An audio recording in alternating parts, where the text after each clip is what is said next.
आज पटना के ऐतिहासिक गांधी मैदान में धीरेन्द्र शास्त्री पर्ची वाले बाबा आए हुए थे। हिंदू राष्ट्र बनाने की जो कल्पना कर रहे हैं कि बाबा को हिंदू राष्ट्र पर जो बातें कह रहे थे कहना चाहिए था। पटना से गया जाने वाली रोड है NH 83 पर मौजूद है और बाबा धीरेन्द्र शास्त्री आज पटना के गांधी मैदान में उनका एक तो महाकुंभ रैली लगाए थे, जिसमें बिहार वासी के लोग को वो बुलाए थे और महाकुंभ के जरिए वो पर्चा खोले कि क्या किए वो बात की बात है। लेकिन महाकुंभ में जो लगाए हैं धीरेन्द्र शास्त्री बाबा पटना के गांधी मैदान में, तो वह अपना भविष्य चमका रहे हैं। वह महाकुंभ से लोगों का कुछ होने वाला नहीं है। बाबा धीरेन्द्र शास्त्री इसीलिए उनको बुलाया गया है कि बाबा धीरेन्द्र शास्त्री जो है, हाल ही में बिहार में विधानसभा का चुनाव है। 3-4 महीना चुनाव से ज़्यादा समय नहीं है, 3-4 महीना चुनाव का समय नजदीक है और बाबा धीरेन्द्र शास्त्री को कुछ पार्टी के जो लोग हैं उनको सहयोग कर रहा है। जो हिंदू की बात करता है, जो हिंदू राष्ट्र बनाने की बात करता है, वैसे जो पार्टियां है, वैसे संगठन के जो लोग हैं, धीरेन्द्र शास्त्री बाबा को सपोर्ट करता है।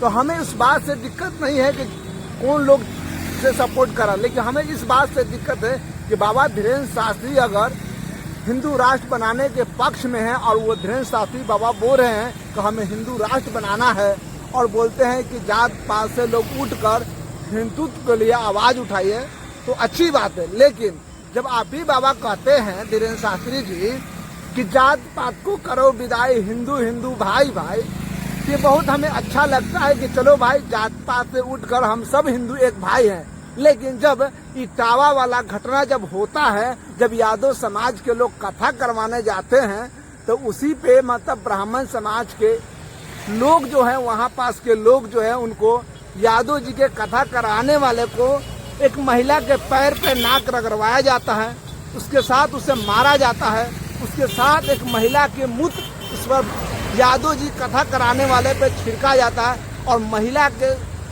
मूत्र छिड़क में यादव जी को शुद्ध किया जाता है। मतलब इससे समझ में आता है कि एक ब्राह्मण महिला के मूत्र के बराबर यादव जी नहीं है। स्पष्ट यही आ रहा है कि बहुजन समाज महिला के मूत्र के भी बराबर नहीं है। और आप कहते हैं कि जात पात को करो विदाई, हिंदू हिंदू भाई भाई, और आप उसमें क्या कहते हैं कि यादव जी जाति छिपा कर गए थे। हमने थोड़ा देर के लिए मान लिया कि यादव जी जाति छिपा कर गए थे। इसका मतलब क्या था? अगर जाति छिपा ही कर चला गया तो आप ही न कह रहे हैं कि जात पात के करो विदाई। तो फिर आप अगर जाति छिपा लिया गया था तो क्या आप इसका रास्ता यही है कि आप उस पर अपनी महिला का मूत्र छिड़क कर शुद्ध करेंगे? ये ऐसे बाबा जो है हिंदुत्व की बात नहीं कर रहे हैं, ये अपना जो है झोली भरने का काम कर रहे हैं। अच्छे, धीरेन्द्र शास्त्री जो आए गांधी मैदान में, यह महाकुंभ जो लगा, हाँ, और उनका प्रवचन सुनने के लिए लोग आए, हाँ, उस प्रवचन के दरमियान में केंद्र सरकार को एक बार भी उन्होंने शिक्षा पर, स्वास्थ्य पर, रोजगार पर, बच्चे पे लगा महंगाई पर, हिंदू बच्चियां दहेज के मामले में आए दिन जलाई जाती है, प्रताड़ित किया जाता है, दहेज प्रथा कैसे खत्म हो, इस पर बाबा नहीं बोल पाए। देखिए, धीरेन्द्र शास्त्री बाबा इस पर बोलेंगे भी नहीं, क्योंकि धीरेन्द्र शास्त्री बाबा की अगर जाति पता किया जाए तो वह जाति का ब्राह्मण समाज का है। मतलब जो हिंदू धर्म में जो जाति प्रथा है ना, सबसे ऊंचे पैमाने पे बैठा हो। यानी एक एग्जाम्पल अगर आपको दे के समझाएं तो जैसे मान लीजिए कोई अपार्टमेंट है, अपार्टमेंट में सबसे ऊंचे तल्ला जो है, उस पर जो सबसे ऊंचे तल्ला पर जो आदमी बैठा हुआ है उसको हवा भी लगता है, धूप भी मिलता है। इसी तरह से जाति में सबसे ऊंचे पैदाने पे जो बैठा हुआ वो आदमी सभी जाति पे राज कर रहा है। वो राज कर रहा है कि सब जाति के ऊपर मेरा जूता है, आप मेरा जूता को चाटिए। ये वो पंडित समाज से वो आता है, ब्राह्मण समाज से आता है, तो वो नहीं चाहता है कि जो गरीब समाज के तबका के लोग हैं, जो दलित समाज है, बहुजन समाज है, आदिवासी समाज है, वो गरीब समाज जो है वो नहीं चाहता है कि विकास करे। वो बाबा चाहता है ये सब सेवा के लिए हमें बना है। हमारा भजन सुने, हम हर कीर्तन करते हैं, जो हम प्रवचन करते हैं, हम जो पर्चा निकालते हैं, वो ये लोग सुने और हमेरा झोली भरे। बाबा का काम इस पर नहीं है कि बिहार से गरीबी कैसे खत्म होगा, पलायन कैसे खत्म होगा, गरीबी कैसे दूर होगा, बिहार के युवा को रोजगार कैसे मिलेगा, बिहार विकास कैसे करेगा, बिहार में कंपनी कैसे लगेगा। ये सब सवाल बाबा के मन में नहीं आ सकता, क्योंकि बाबा के मन में इसीलिए नहीं आ सकता है कि बाबा जिस समाज से आता है वो ब्राह्मण समाज के लोग हैं, और मुट्ठी भर जो लोग हैं, ये मुट्ठी भर जो लोग हैं, वो मुट्ठी भर लोग को पूरे भारत पे कब्जा है। वह चाहता है कि हम तो जब गद्दी पे बैठे हुए हैं तो हम क्यों नीचे वाला आदमी को अपना बराबर करें। वह चाहता है कि नीचे वाला आदमी हमारा काम कर रहा है, हमारा सेवा कर रहा है, तो वो सेवा करे ना, हम अपने बराबर क्यों लाए भाई। तो अगर हम बराबर ले आएंगे तो हमारा काम कौन करेगा, हमारा सेवा कौन करेगा, मेरा गाड़ी कौन चलाएगा, मेरा दूध कौन पहुंचाएगा। सब आप तो चाहेंगे हाँ। कि बाबा ने आज क्या बोला है उसको जरा दिखाने का, पढ़ने का कोशिश कीजिएगा। हाँ बिल्कुल कम पढ़ेंगे। समय। पहला है कि सनातन धर्म सुरक्षित लेकिन चुनौती में। पहला सवाल उन्होंने कहा कि सनातन धर्म खतरे में नहीं, लेकिन उस पर लगातार हमले हो रहे हैं। कर रहे हैं बाबा कह रहे हैं कि सनातन धर्म पे लगातार हमले हो रहे हैं। हम बताना चाहेंगे बाबा जी को कि भारत में 80 करोड़ हिंदू है, तो फिर भारत में हिंदू 80 करोड़ है तो किससे खतरा है। बाबा जी मेरा सवाल रहेगा, जब भारत में 80 करोड़ हिंदू है तो खतरे किससे, क्या मुसलमान से खतरे हैं जिसकी 20% या 17% भारत में आबादी है, तो कैसे खतरे में आ जाए। जब भारत का प्रधानमंत्री हिंदू, गृह मंत्री हिंदू, तो फिर खतरे में कैसे। मुख्यमंत्री बिहार का हिंदू, तो फिर भारत खतरे में कैसे है, बिहार खतरे में कैसे है। बाबा जी सवाल सुनिए, अभी पहला ही सवाल है।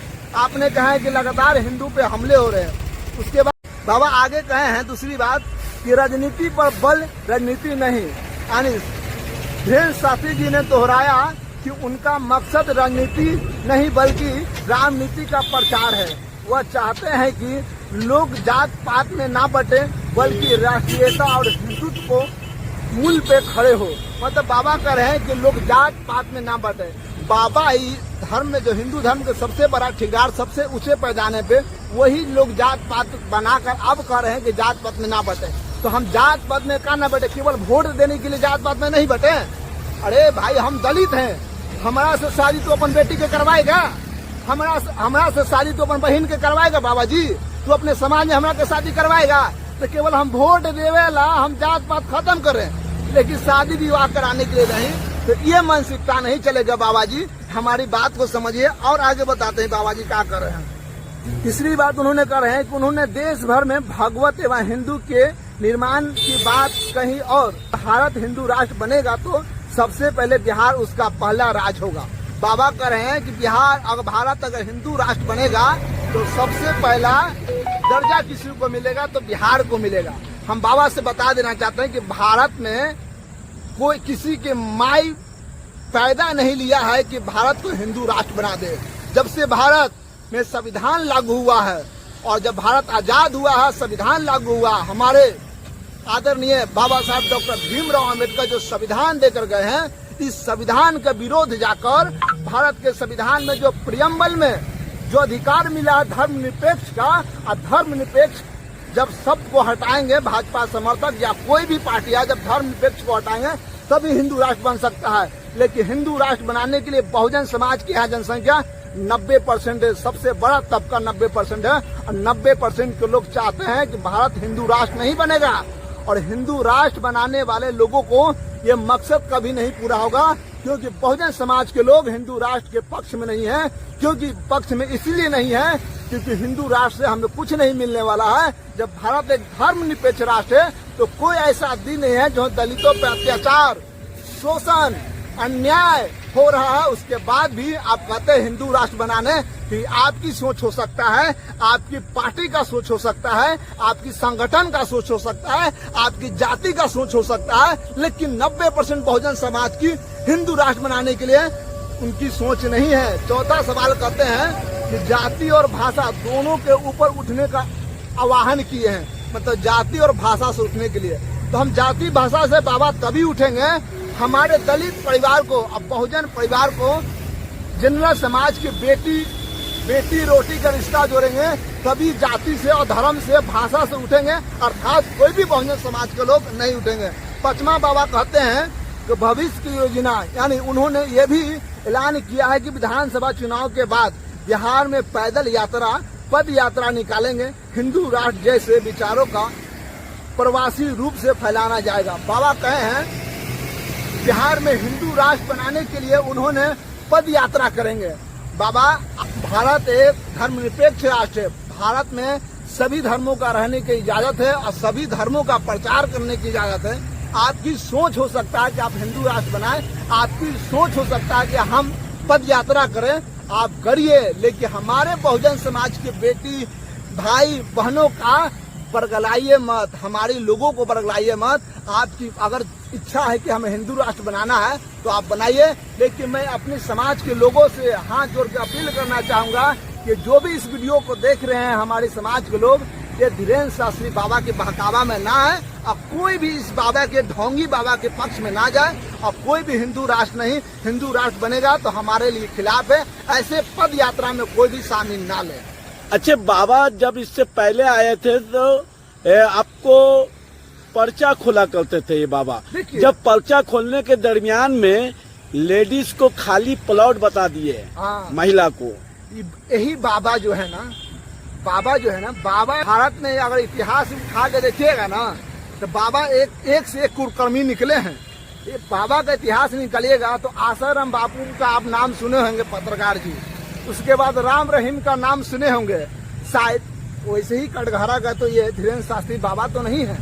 जो हमारी महिलाएं, हमारी बेटी, हमारी माते बहने का को कहते हैं कि जिसके मांग में संदूर ना है वह खाली प्लॉट है। ये बाबा, ऐसे बाबा को बढ़िया से भारत की आधी आबादी जी महिला जो है वो इनको बाबा को बढ़िया से स्वागत करेगा। ये बतवा को महाकुंभ अगर लगाए थे गांधी मैदान में, इस बतवा को एक बार आओ दोहरा देते तब पता चल जाता है कि बिहार एक ऐसा राज्य है जहाँ उड़ते हुए चिड़िया को हल्दी लगाया जाता है। कि बाबा को भी बढ़िया से हल्दी लगा दिया जाता है यही गांधी मैदान में। लेकिन बाबा समझ गए हैं कि हम गलती बोल दिए थे। बाबा को आप अटैक कर रहे हैं, बाबा कैंसर का हॉस्पिटल खोल रहे हैं। अच्छा, बाबा जब कैंसर का हॉस्पिटल खोल रहे हैं कि बाबा किस काम का है? जब कैंसर के माध्यम से इलाज होगा तो फिर बाबा किस लिए, फिर बाबा पर्चा कैसे निकाल देते हैं? जब बाबा कैंसर का हॉस्पिटल खोल रहे थे बाबा के पर्चा कैसे निकालते? सब कुछ जानती ही है। तो फिर हमारा पाकिस्तान जब भारत पे हमला किया था, जो कई सारे आतंकवादी के बारे में बाबा पर्चा कहे नहीं निकाले थे? उनका पर्चा काम नहीं करता है। मतलब जो हमारे विरोधी के लिए पर्चा काम नहीं करता, जो हमारे देश में रहता है उसके लिए पर्चा आपका काम करता है। तो लगता है कि पर्चा के पीछे भी कोई साजिश है। ये पर्चा के पीछे कोई साजिश है। ये पर्चा निकालने से पहले क्या होता है कि आपके बारे में पहले पता कर लिया जाता है कि आदमी कहाँ से आया है, जो क्यों यहाँ आ रहा है। उसके पीछे बाबा का 100 आदमी 50 आदमी एक आदमी के पीछे लग जाता है और लग जाने के बाद वो भीड़ में बाबा को बैठाया जाता है और उसको सब कुछ पहले से बाबा को पता रहता है कि आदमी इस काम से लिए आया है। उसके बाद वो पहले से लिख लेता है, बाबा को बता देता है, वो लड़का को बता देता है, जो भी वहाँ जाता है उसको बता देता है कि बाबा पर्चे निकालने वाला नहीं है। अगर बाबा सच में अगर पर्चे निकालते हैं तो पहले अपना पर्चे निकाल के बताएं कि बाबा कब तक जिंदा रहेंगे। बाबा बताएंगे कब तक जिंदा रहेंगे। बाबा अपना पर्चे निकाल के बताइए।